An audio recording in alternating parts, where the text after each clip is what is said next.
El cielo y la tierra. Prefacio. Nos llevaste en tu auto a San Miguel.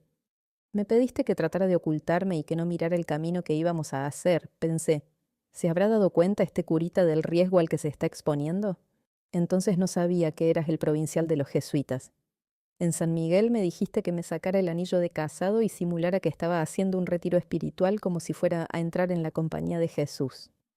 Una mañana me llamaste a tu escritorio.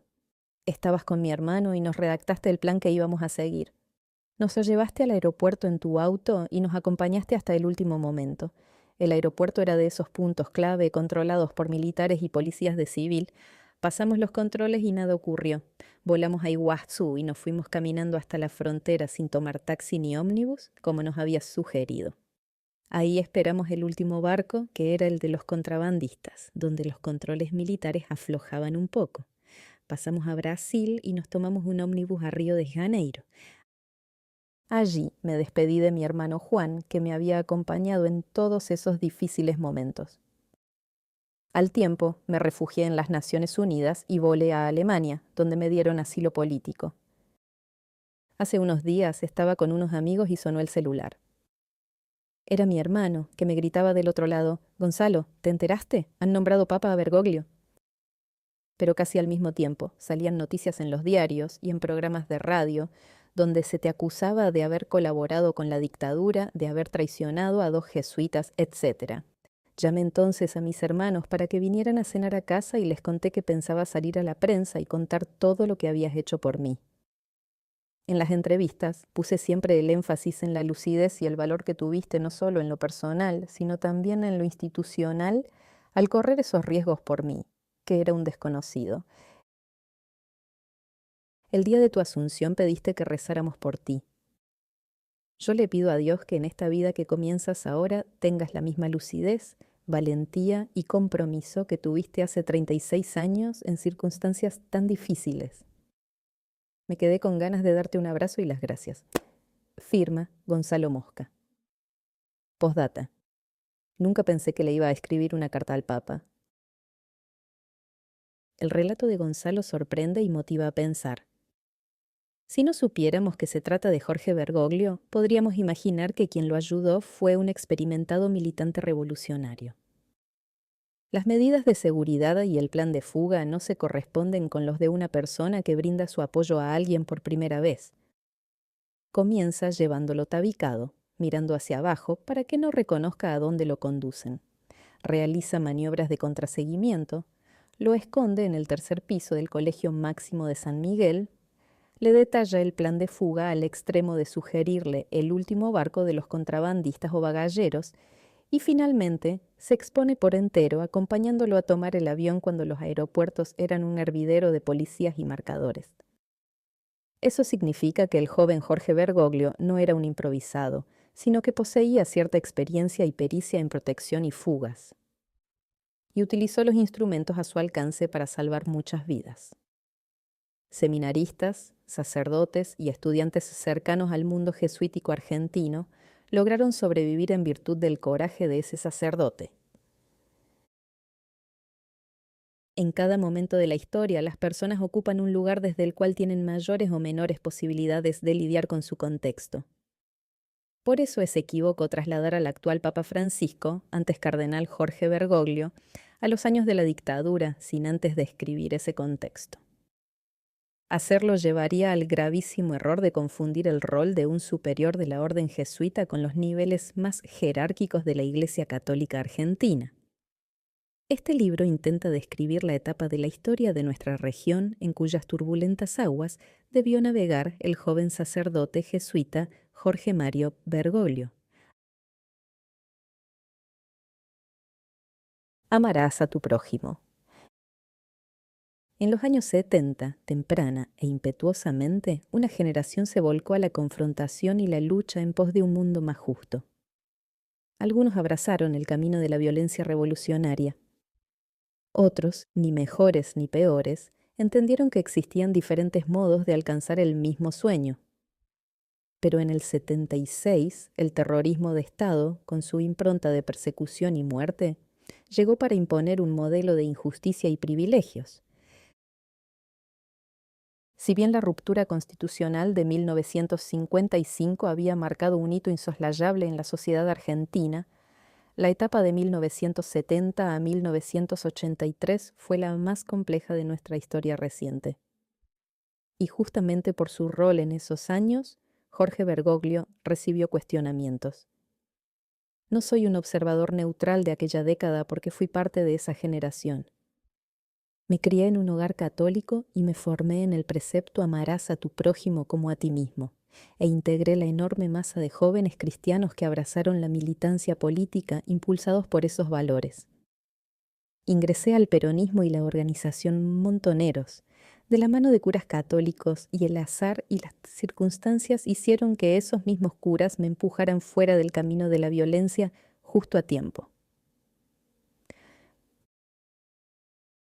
No conocí a Jorge Bergoglio en aquel entonces, ni tuve muchas referencias de él hasta que se convirtió en el Papa Francisco y sorprendió al mundo entero, proponiendo un nuevo modelo de iglesia pobre y para los pobres. Parto de mirar a la Iglesia Católica en su concepto amplio de comunidad, integrada por laicos, religiosos, sacerdotes, obispos y demás jerarquías.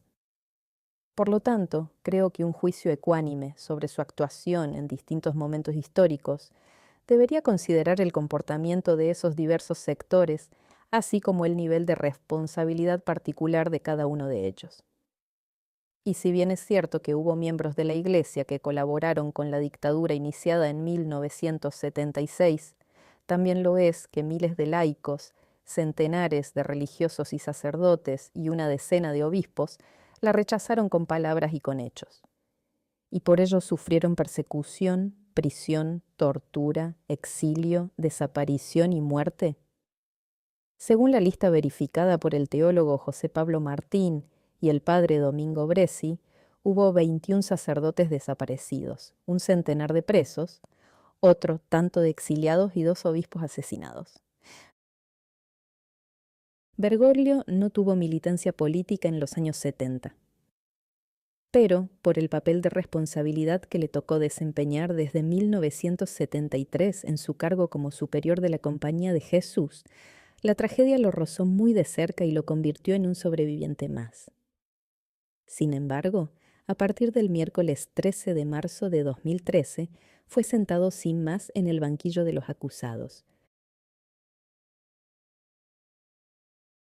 Habemus Papam. Eran las 15:07 cuando de la Capilla Sixtina en el Vaticano comenzó a salir el humo blanco que indicaba que los cardenales habían elegido un nuevo papa. Entonces el protodiácono Jean-Louis Tauran anunció Habemus Papam. Se trataba del cardenal argentino Jorge Mario Bergoglio, que adoptaría el nombre de Francisco. Era el primer papa latinoamericano y jesuita de la historia. En la Argentina, la palabra para describir el momento fue sorpresa. Es que ni los más avesados analistas habían otorgado chances a Bergoglio. En un país futbolero, un conocido periodista de televisión incluso llegó a decir: Bergoglio tiene menos chances de ser papa que yo de ser el 10 de Boca.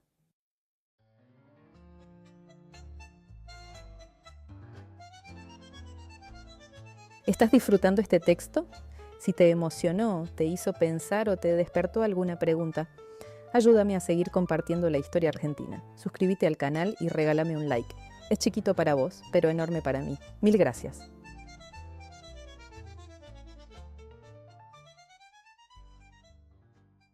De inmediato la conmoción se trasladó al ámbito político. La entonces presidenta Cristina Fernández de Kirchner emitió un breve comunicado que decía: en mi nombre, en el del gobierno argentino y en representación del pueblo de nuestro país, quiero saludarlo y expresarle mis felicitaciones con ocasión de haber resultado elegido como nuevo romano pontífice de la Iglesia Universal. Le hago llegar a su santidad mi consideración y respeto. El presidente de Ecuador, Rafael Correa, tuiteó: tenemos papa latinoamericano, vivimos momentos históricos sin precedentes, que viva Francisco. Por su parte, Dilma Rousseff, presidenta de Brasil, expresó: En nombre del pueblo brasileño, felicito al nuevo Papa Francisco I y saludo a la Iglesia Católica y al pueblo argentino. Incluso la entonces diputada opositora Elisa Carrió celebraba la noticia. Es el mayor signo de tiempos distintos. Para mí es una fiesta. Sin embargo, el diario más cercano al kirchnerismo, página 12, tituló en tapa «Dios mío». A la vez que sostenía: el alto prelado ha sido denunciado por complicidad con la dictadura militar, mantuvo una relación conflictiva con los gobiernos kirchneristas y fue un tenaz opositor del matrimonio igualitario y las políticas de educación sexual y salud reproductiva. La prensa mundial recorrió ávida los links de información argentina buscando datos sobre el perfil del desconocido cardenal devenido Papa. Y a partir de las dudas sembradas por algunos medios locales, poco tardarían en dirigir la mirada hacia el rol de Jorge Bergoglio durante la dictadura militar. Menos conocidas son las críticas que recibió de los sectores ultraconservadores de la propia Iglesia. Antonio Caponeto, director de la revista de la derecha católica Cabildo, desde hacía muchos años se ocupaba de calificar a Bergoglio de colaborador del marxismo internacional. Ya en mayo de 2010 comentó el libro El Jesuita, de Sergio Rubin y Francesca Ambrogetti, aparecido para esa fecha. Son páginas sin desperdicio para medir el fondo del pecado y del temor servil al que ha llegado este desventurado. Su afán de mostrarse colaboracionista del marxismo alcanza aquí a su punto culminante. Durante aquellos años, la patria argentina fue blanco de una guerra declarada, conducida y financiada por el internacionalismo marxista como parte del programa total de la guerra revolucionaria. En esa contienda, Bergoglio estuvo del lado de los enemigos de Dios y de la patria. Emocionada con los altos y muchos servicios que su amigo, el padre Jorge, prestaba a la causa, la abogada Alicia Oliveira recuerda que no solo puso el Colegio Máximo al servicio del ocultamiento de los zurdos, sino la misma Universidad del Salvador, pues muchos nos fuimos a resguardar allí. Ella, en efecto, dictaba derecho penal con Eugenio Zaffaroni. Como se puede apreciar, si desde la izquierda se lo acusaba de colaborar con la dictadura, desde la derecha, con mucha menos prensa, se lo acusaba exactamente de lo contrario. Si Bergoglio fuese hoy un cura jubilado y viviera en la vieja casona del barrio porteño de Flores, como era su plan, el hecho sería una anécdota más entre las miles que existen sobre aquellos años tan difíciles. Pero pasó a ser Francisco, el gran reformador de la Iglesia, el obispo de Roma que enfrenta a las mafias que manejaban el Banco del Vaticano, el que llegó para plantarse contra la pedofilia dentro de la Iglesia, el que denuncia al neoliberalismo como un sistema que condena a muerte a millones de seres humanos en el planeta, el que predica contra los negocios que dañan el medio ambiente, el que promueve el diálogo interreligioso y la búsqueda de la paz, señalado por la prensa del establishment de comunista, populista o peronista, el que propone la unidad de los credos contra el dios mercado. Para decirlo todo, como señalan el teólogo y ex sacerdote franciscano brasileño Leonardo Boff y algunos de sus biógrafos, Bergoglio es el que corre riesgo de ser asesinado en la selva vaticana. Hasta 2013, cuando Bergoglio fue elegido papa, las críticas públicas de la derecha clerical estaban reducidas a algunas expresiones minoritarias. Pero los cambios que inició en la Iglesia, sus fuertes definiciones en materia de política social, sus acciones y gestos contra sectores del poder económico concentrado, le fueron sumando rápidamente un coro de críticos y cuestionadores dentro y fuera del país. Ni aquel Jorge ni este Francisco merecen que reiterada y persistentemente se sigan agitando sombras oscuras de su pasado, sombras que lograron confundir incluso a los sectores que hoy coinciden casi totalmente con su pensamiento y acción. Como el propio Bergoglio escribió en 2010 en Sobre el cielo y la tierra, en coautoría con el rabino Abraham Skorka, un análisis histórico siempre hay que realizarlo con las pautas de la época, con su hermenéutica. No para justificar los hechos, sino para entenderlos. Si bien varios de sus biógrafos argentinos y extranjeros tocaron el tema de sus años como provincial de los jesuitas y su papel en la convulsionada década de 1970, no existe una investigación exhaustiva sobre esa etapa que pueda mostrar otra visión y equilibrar los ríos de tinta vertidos para descalificar a Jorge Bergoglio. Es hora de intentar subsanar el error.